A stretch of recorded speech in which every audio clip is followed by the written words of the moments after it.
Grum's trying to jump in on the latest controversy, even though there is no controversy here. Except the one that you guys are trying to brew up.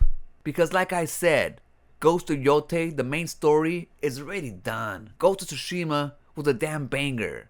And everybody is celebrating it, wanting to play that game instead of Assassin's Creed according to the damn grifters. But now, all of a sudden, because of the hate for people who wrote Dragon Age Veilguard, you guys are now attacking Sucker Punch?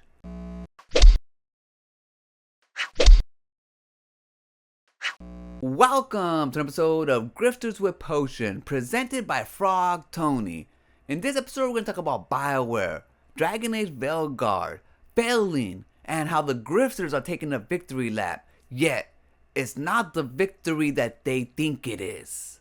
It has been reported by EA that Dragon Age is a failure. It didn't meet expectations. I don't think any game ever reaches expectations. But that being said, they ended up firing the whole writing team over there at Bioware, who was in charge of doing Dragon Age Veilguard. And because of it, the grifters are celebrating. But it's not the win that they think it is. But we'll get back to that. Grums, it's confirmed. They nuked the entire Dragon Age Veilguard writing team. And rightly so. They ruined the game. Now, I'm not here to defend Dragon Age Veilguard. I didn't play it. But those who did actually liked it. Now, the writing, though, was pretty much weak. It was like a CW TV show. That's the main complaint that I got. And being an adult-themed type of game, you know, that writing doesn't really fit. So I can understand why they're moving away from it. However, people getting fired isn't something to celebrate. And that's something I'll never celebrate. But the likes of Grums don't see them as people. They really don't. Or else they wouldn't be criticizing them so damn much. And especially for petty stuff, too. Pirate Nation. Dragon Age subreddit is having a meltdown. And they're blaming the chuds for the failure of Veilguard. And it's true. Some of them are blaming the chuds for ruining many careers with review bombs and hate grifts that has left Bioware to the state it is right now, where they only have about 100 employees as of this video. But again, the chuds ain't all to blame. If the writing was a bit stronger, more adult themed, we may not have had this issue. Because the game, the mechanics was solid, just the writing that was a little bit weak. Speaking of weak, Grums is over here complaining that Jason Schreiber stole his scoop about the 100 employees at Bioware. It happened again. Legacy Media is ripping off info. Jason Schreier stole my scoop. I reported Bioware was down to less than 100 people from my internal sources as they moved to pre-production on Mass Effect on January 29th. What are Grums' internal sources? A public memo on Bioware's website. See, the difference between Grums and Jason Schreier and their sources, Jason actually has sources.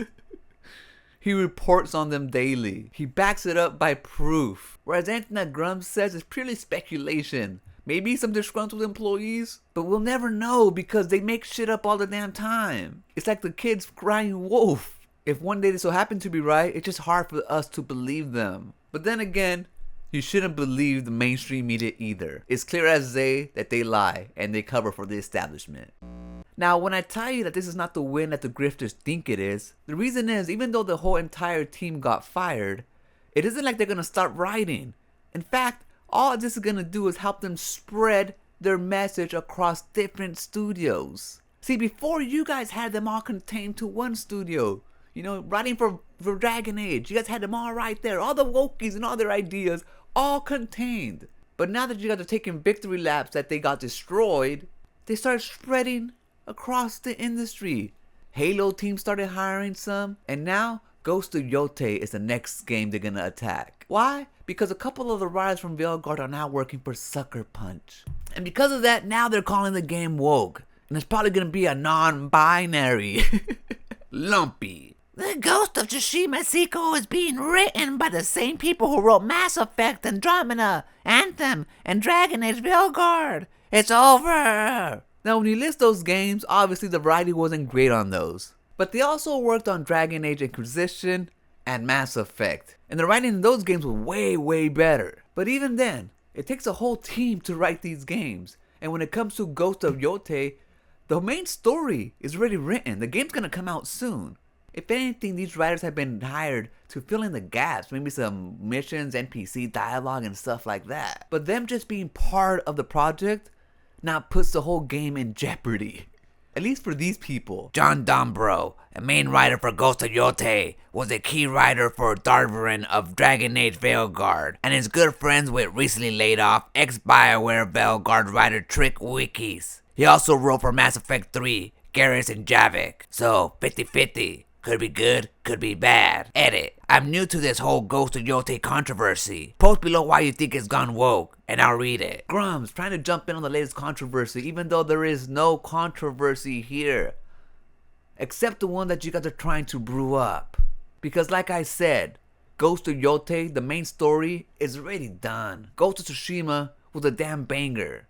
And everybody is celebrating it, wanting to play that game instead of Assassin's Creed according to the damn grifters. But now, all of a sudden, because of the hate for people who wrote Dragon Age Veilguard, you guys are now attacking Sucker Punch? A studio that has nothing to do with wokeness and all that stuff, or DEI, who never gets into these squabbles, is now the latest studio you guys want to attack? Sucker Punch, the home of Jackson Dexter. And yep, that's what it seems like it's gonna be. Because they move on from the writers of Veilguard infecting the studio to one of the actors, Erika Ishii, for her political views. Endymion. Ghost of Yotei actor Erika Ishii wants to abolish the police, while starring in a game about playing a samurai, which is equivalent to peacekeeping officer in Japan at the time. I'm sick of the activists in gaming, dude.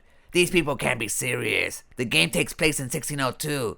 Atu had been a police officer samurai in Japan at the time, and if they're Ronin, that's even worse. Now apparently Endymion and the rest of these grifters doesn't understand how artists out there can separate art and their beliefs.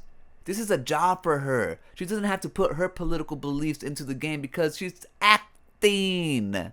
And again, this is a video game. It doesn't matter if she in her personal life wants to abolish the police and then she plays a samurai, or she acts as a samurai in a video game, because video games are not real life. You can make whatever you want in video games. I would hate to sit down and make video games or anything creative with these grifters, because they're so like strict on things that need to be done. When people who are actually creative, there's no rules.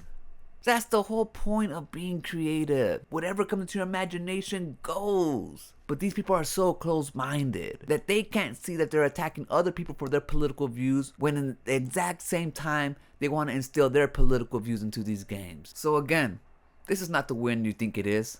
All those writers are going to go to different studios, and the writing teams are going to get infected. But there's still a lesson to be learned from this, especially from the wokies, especially the ones on the far left who think these studios are on your side. I came across this video of an individual that's clearly misguided. Because Veilguard chose to represent, I guess. I don't know. However, it's just a lot. It's just a whole lot. Because now I'm in a position where I don't think Bioware is on my side. And that's... I'm in a position now where for the first time, I don't think Bioware has the right intentions. In the end, I want to leave you with this. None of these studios, corporations, billionaires are on your side. There may be people within it who think like you, and some of them might even express it in their work. But at the end of the day, all these companies care about is money. And at the end of the day, they'll make the kind of games they think they're gonna sell. And corporations will pander to what they think is the majority, or what will sell their product more. Because at the end of the day, all of us, you, me, we're nothing but consumers to them. And when you actually start thinking they care about you, it's time you need to take a step back and reevaluate what you're thinking about. Now I'm gonna leave it right there. You guys let me know what you guys think. Remember, always be kind to yourself and enjoy your life. And I'll meet you right there. Peace.